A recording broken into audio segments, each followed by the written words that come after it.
or anything to this. I just wanted to talk to you while I'm heading out of the home to another day of work. How's everybody doing? I hope you guys had a nice weekend. You know, when I started this YouTube thing, YouTube, Facebook, whatnot,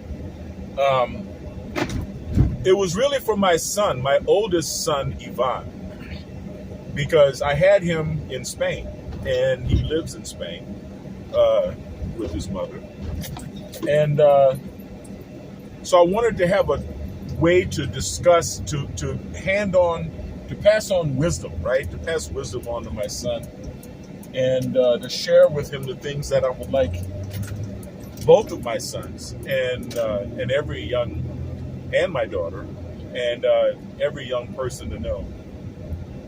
So today, this morning, while I'm driving to a hospital, I want to discuss individuation. Now, what is individuation? Individuation, right? When we're born, we gestate inside our mother's wombs, right? We are dependent 100% on our moms. God bless moms. God bless you, Mom. Love you. Shout out to my mom. And then when we're a baby, right, whenever we cry, mom or dad comes and gives us whatever we need, be it a bottle or a hug or some affection or something. And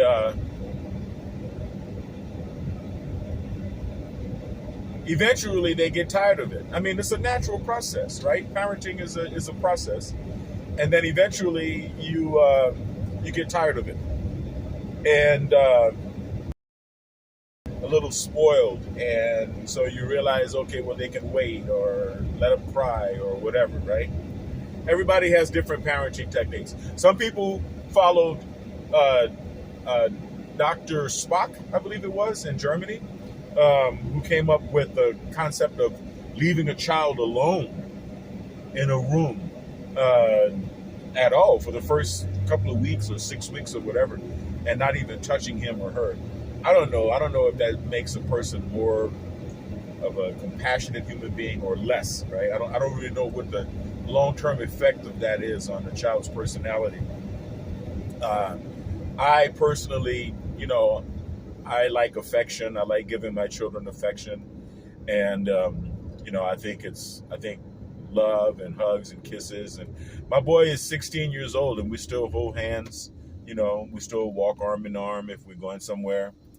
There's nothing wrong with showing love and affection for your kids, but what ends up happening is the kid starts to realize that mom is not necessarily going to come running every time I have a crisis. In 0.2 of a mile, turn left. And therefore, I have to learn how to get my own needs met. I think I'm going to grab myself a coffee. I have to learn how to get my own needs met. And thus begins the process of individuation. And then because it's a double-edged sword. Not only is it a tragedy that mom's not showing up, but it's also an opportunity that mom doesn't necessarily know what I'm doing, right? And so then you enter what we call the terrible twos. The terrible twos, when the kid's around 2 years old and they just begin to individuate. Everybody takes it differently. It could have something to do with nurture. It could have something to do with nature. I don't know. But what I do know is that that's when you find the talcum powder sprinkled all over the carpet. That's when you find out that, hey, if mom doesn't know what I'm up to, then I'm going to do whatever I can until I get busted, right? I used to make little islands in the toilet with shaving cream, right? I'm sure my dad really appreciated that. So we begin the process of individuation. We begin to become an individual. And that process never stops, right? We are constantly in the process of individuating throughout our entire lives. Now, that process can be hampered by selfish individuals and by bad parenting. That process can be hampered by narcissistic, selfish parenting, enmeshment, right? Narcissistic enmeshment parenting, which is when a parent doesn't allow a child to be an individual, and they basically see the child as a slave, basically as there to serve their purposes, there to satisfy their whims, there to comfort the parent. And enmeshment parenting is a problem, especially in the Creole community, because we coddle, right? We coddle our kids and we coddle our parents, right? But this is not about enmeshment. Well, it is in obverse. It's actually about individuation. So what is the opposite of enmeshment? Individuation. If you're ever in Upland, you should come here to Rad's Coffee. Walking the streets to go drink. Support local coffee. This is a great coffee shop, and they make a great. Hey, how y'all doing? A great cup of Joe. Good morning. Yes. Can I have a Wolf? Can you put an extra shot in there? Extra shot? Yeah. Yeah. You're cool with a half and half? Yeah. You don't have real milk? We can do whole milk if you want. Whole milk. Yeah. Yeah. Thank you. All right. It'll cost me $10.90 for you. Thank you. All right.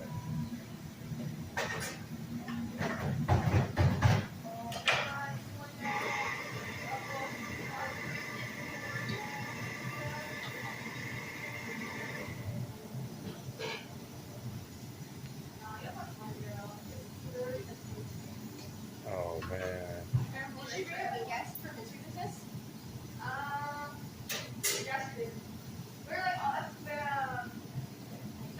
You gotta excuse me here. I'm putting in my email for my receipt.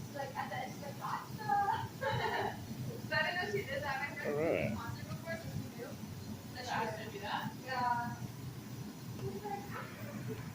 So it's kind of a double-edged sword, right? Because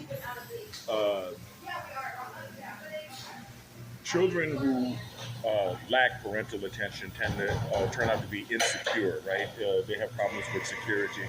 You want to make sure that your child is secure, but at the same time, children that grow up to enmesh with their parents tend to not individuate. They don't become individuals, and that's a tragedy, right? So the trick is to love the kids, but at the same time, encourage their individuation, encourage their growth. So how do we do that? Well, I tell my kids that the most important doors you're going to pass through in life, you're going to pass through alone, right?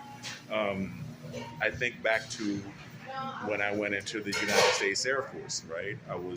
I signed up at 17, went in at 18.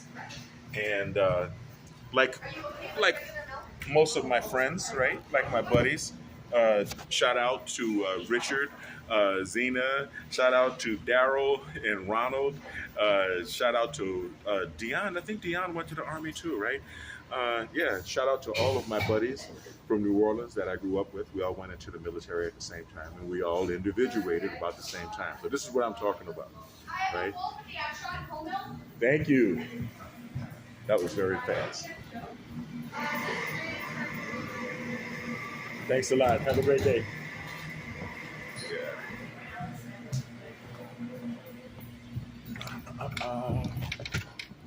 So, Rad Coffee. You can see it right there behind me. It says bar because I'm using the reverse camera, the selfie camera. Hold on one second.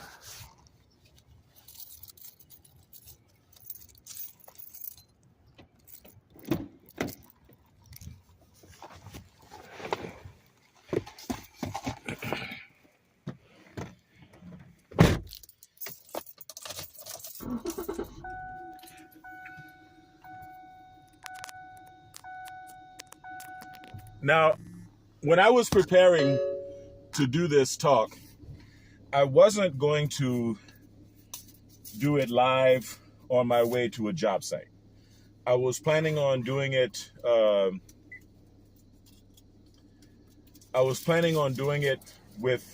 From my desk, right? And I had spooled up one of my favorite movie scenes, which is The Godfather, GF2, when they showed little Don Corleone, little Vito Andolini, when he was arriving to Ellis Island. And that's good. It was very well done, very well shot, and you can't help but identify with this poor little boy who just witnessed his parents being murdered, and is literally on his own, ran away to America. So you can't help but feel for the loneliness that he felt and the fear that this little boy felt among all of these adults coming into the United States. And when they diagnosed him with typhus or some other illness, they quarantined him, right? And which was good, because if he had not been put into the medical care, he may have really suffered a lot of abuse. He may have really been in a vulnerable position if he was just let out into the streets of America at that age. But either way, he when they put him in the hospital room, right, he went to the window and sang to himself, right? He sang, I believe it was a church hymn. And that ability to self-soothe is an important aspect of individuation. When you find yourself in harsh, difficult, trying times, the ability to go within oneself. And I'm going to be honest with you, it's not so much the self as it is the relationship with God, the relationship with the Almighty, with the Most High. And when you develop a relationship, a personal relationship with God, then you can call upon that relationship in times of difficulty and times of aloneness. Aloneness does not necessarily mean loneliness. It's all a matter of your own perception. So we say aloneness, right? So having the ability to self-soothe is what got me through the nights in the cold military dormitories when I was absolutely alone in the world. Holidays, Christmases, and birthdays and stuff without the embracement of family and friends, because you're on your own and you're following your own path in life. These may seem like difficulties, but they're not. They're not. They're actually fun and healthy experiences for the individuated, the well-individuated person. So I try to tell my children to remain cognizant of the fact that they are beautiful. They're beautiful because I'm beautiful and their mothers are beautiful. And therefore people are going to want to possess them. It's not the same as loving. They're going to want to covet them. That's not the same as loving. They're going to want to contain them and control them. That is not the same as loving them. And it takes a long time for a child, as they become an adult, to come to the realization that some of the grown-ups in their lives, some of the grown-ups that they may love more than anyone else, doesn't necessarily have their best interests at heart, right? It takes a lot to be able, a lot of integrity, to be able to love a child in an unselfish manner, right? To be able to understand that we are only here to bolster them and boost them and raise them and educate them and set them free into the world to live their own lives, to individuate and to enjoy this experience of life on the earth that God has gifted us all with. It's only through that level of individuation that a person can find their purpose in life and actually make a solid contribution to the world, instead of spending your life in servitude to others, or in servitude to your own fears, right? Because you could be free and independent and yet still be such a slave to your fear that you don't step out and live your life, that you don't expand and grow. And the process of individuation never stops. This is something that people need to understand. You know, we talk about the terrible twos. Yeah, the terrible twos come along and you can't control your kid and whatever. And then you start to instill discipline, and now you realize the kid's a little bit more under control.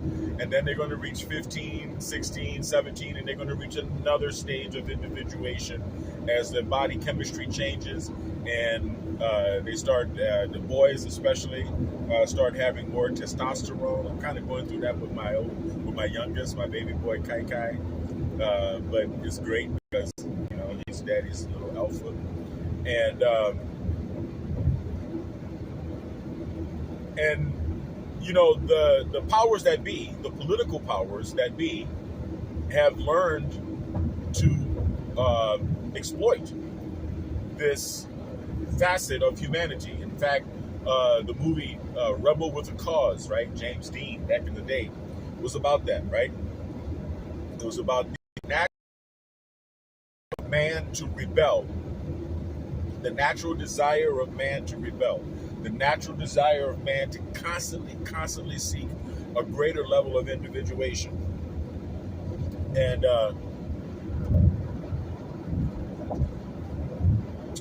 so that's why they throw so much political stupidity at our kids, right?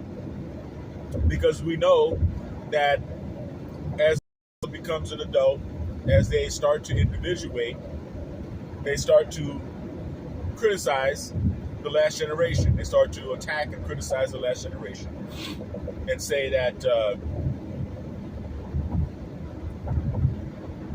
well, we can do it better.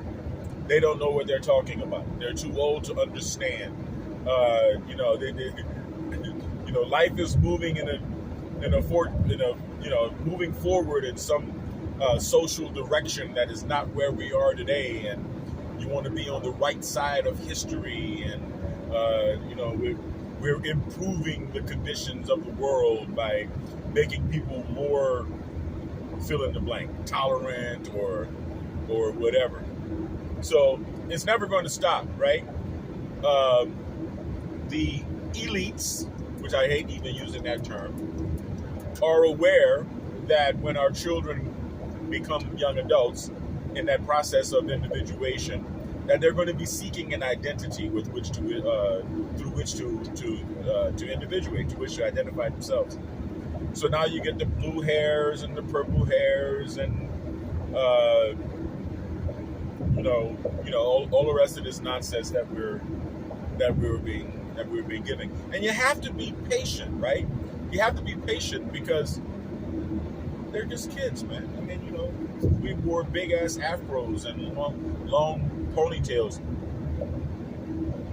as our expression of, you know, difference. You know, when I was growing up in the 70s, we were just coming out from the Vietnam War. And the Vietnam War represented old men lying to young men and sending them off to die, sending them off to war. There was a gap between the generations. Now, this gap is easy to wedge or easy to leverage when it comes to men, easier than with women, right? Now, the young women have been wrapped up in American, last wave feminism, and that's a separate issue all in itself. But with the question of Vietnam, it was taking advantage of the endarkened father complex. What is that? What is the endarkened father complex? Well, children have traditionally been raised by mom, right? By the mother. And the father would go out to work. This is the way it's been throughout human history. And or at least the post-industrial world, right? And when daddy goes off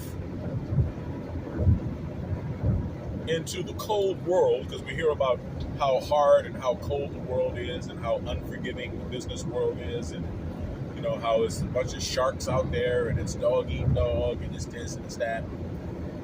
And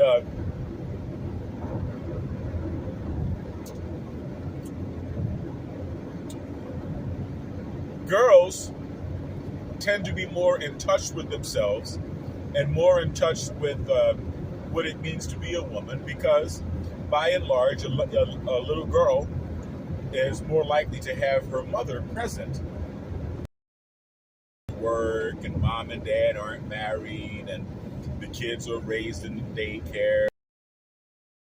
Dad would leave the house for 8 hours a day, and what some have coined the endarkened father complex.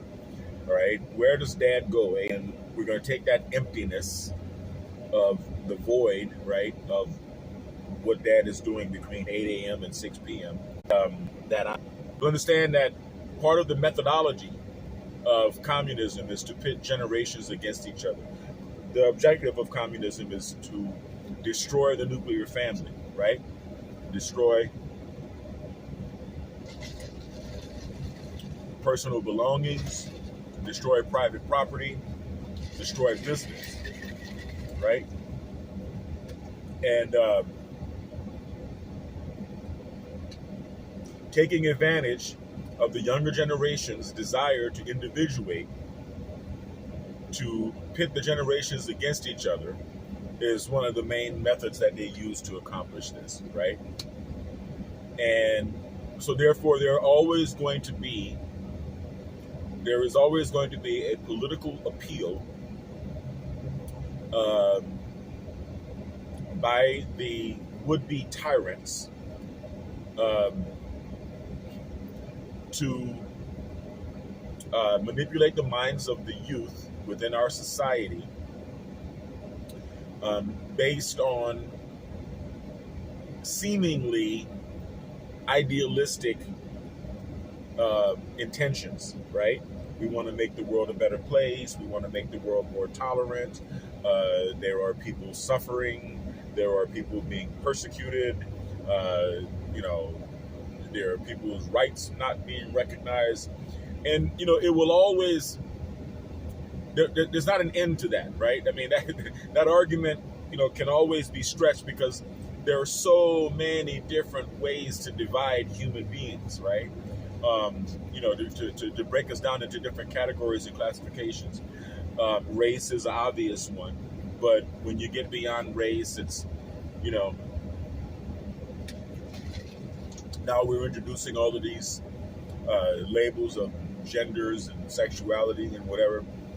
And, a deliberate attempt to destabilize our world and to destabilize our society and to destabilize us as human beings by injecting a gauntlet into the language that we use to communicate with each other, all right? And that's just basically an attempt to silence dissent, to silence speech, and to make people believe that they have no rights.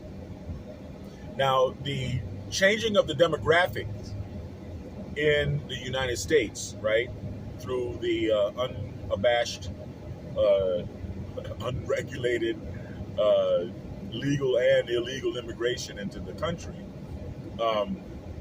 slowly changes the general attitude of the people, the general consensus, the public mind, right? And when you have a large population of people that relatively, comparatively, do not have the rights or are not accustomed to the rights that we're accustomed to here in the United States, then it becomes easier and easier to pull the wool over people's eyes and to take away the rights that they actually do have. In other words, the importation of third world values destroys our society by making it more like the society that our new neighbors were trying to escape when they came here. And a lot of Americans feel that way. It's a very politically incorrect thing to say. It's not something that people like to hear. But those of us, especially here on the West Coast, are acutely aware of such a phenomenon and the fact that it does go on and it happens every day. All of the confusion that we're seeing, all of the confusion that we are experiencing in this country, all of the conflict is orchestrated, is being orchestrated. And Americans are not going to change, okay? We don't feel as though we need to change because we don't need to change. The world needs to become more like us. This is an exceptional country. And, but we don't know exactly how to negotiate this challenge that we're finding ourselves being faced with right now. Okay?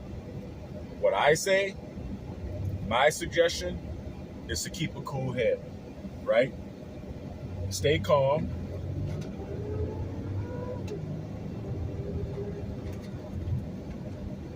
There you go. Stay calm and let the world happen around you, okay? Because part of the objective is to make us fight each other in the street.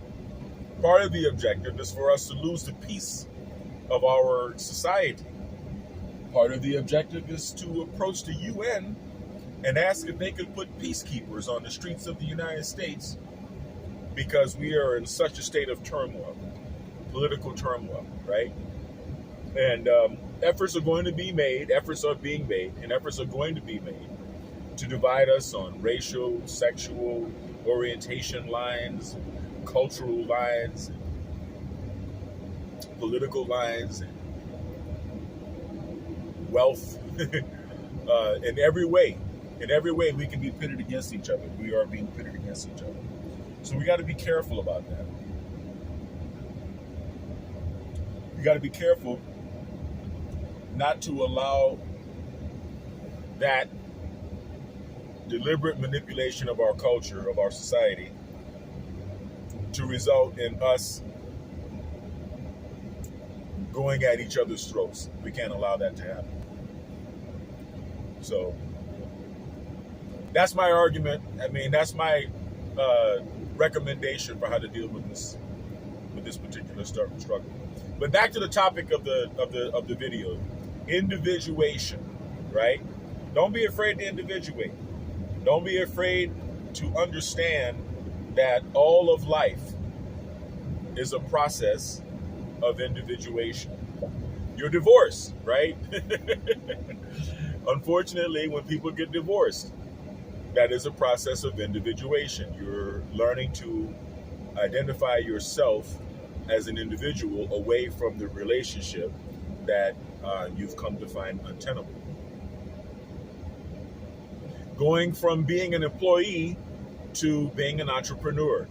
As far as I'm concerned, that is one of the most important exercises of individuation that a human being can experience. Okay? And what I'm doing today, Once you have your business, not being afraid to expand your business aggressively at every opportunity, right? Biometrics is primarily a service business, but today I am finding myself answering the call to be a supplier. And so therefore, I have to be willing and ready to take on this expanded responsibility.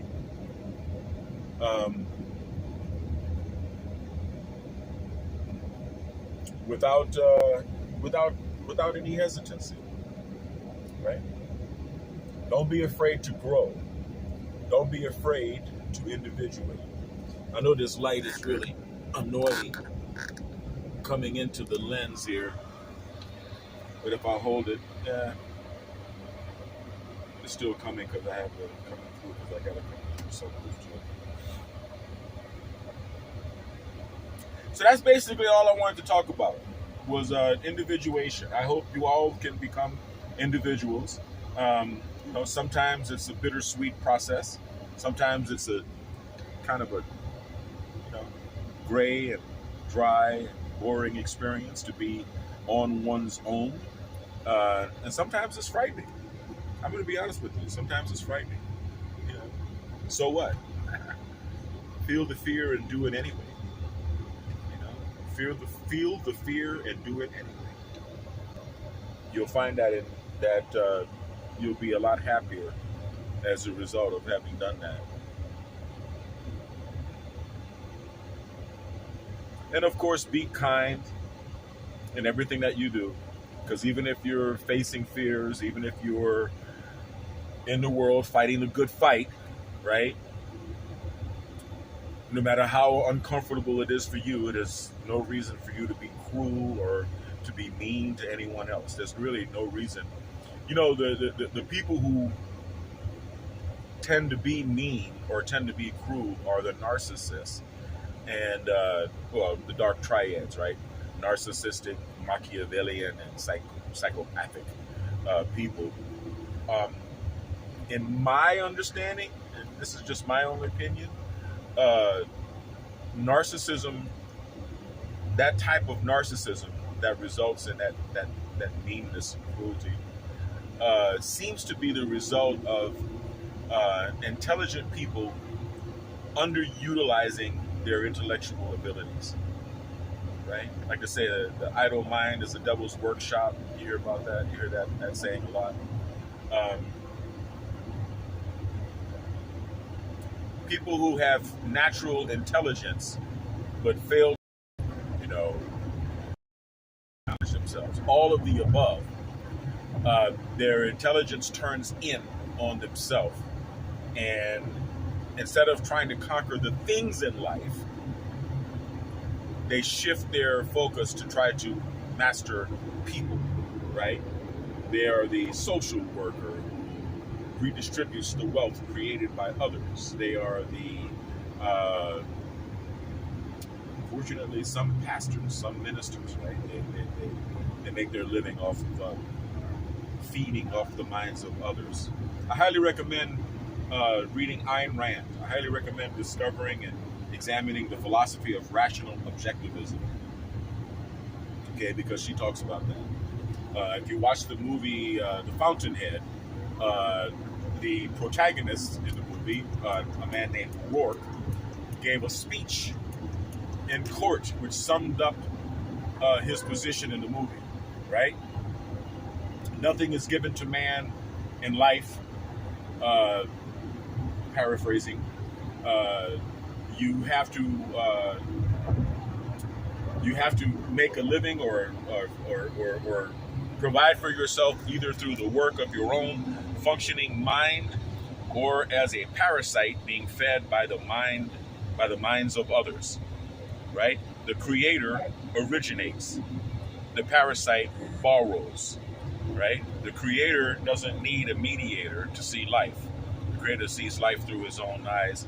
The parasite sees life through the eyes of others, right? The creator is independent. the parasite is dependent upon those who he is fooling in order to be fed. Right? The creator is a free man, the parasite is a slave. Because he's a slave to the people who he is trying to enslave to his cleverness. Right? So what you want to be, it just depends on what you want to be. It just depends on what kind of a person you want to be. Right? Me, personally, I like being an individual. Right? I like being an individual. I guess it would be nice to pledge and to join and to be hazed and and to be connected.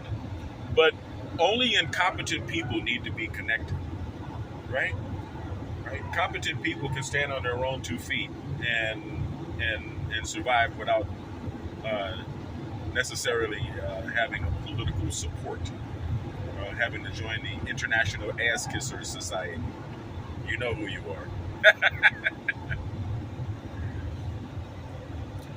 So cool. I'm going to be rolling up on the hospital very soon, where I'm going to be working today, and or at least this morning. And then I'll probably, I don't know, do some bodybuilding with my son later. So thanks for watching. All right, I don't want to keep you guys too long. I know it's morning time on Monday. You guys have a productive week. I want you to stay kind, because kind is not only the new sexy, as you know, kind is the only sexy. I want you to stay blessed, and I want you to stay healthy, right? Healthy mind and body. And take what I said to heart about individuating, okay? Be your own person. Don't be a slave, okay? And don't be an ignorant slave, especially, all right? And choose your own path. And if you need any help choosing your own path, I'm here to help. That's what I'm here for. Okay, so choose life, choose God, choose peace. All right? Have a wonderful day and a very productive week. Peace.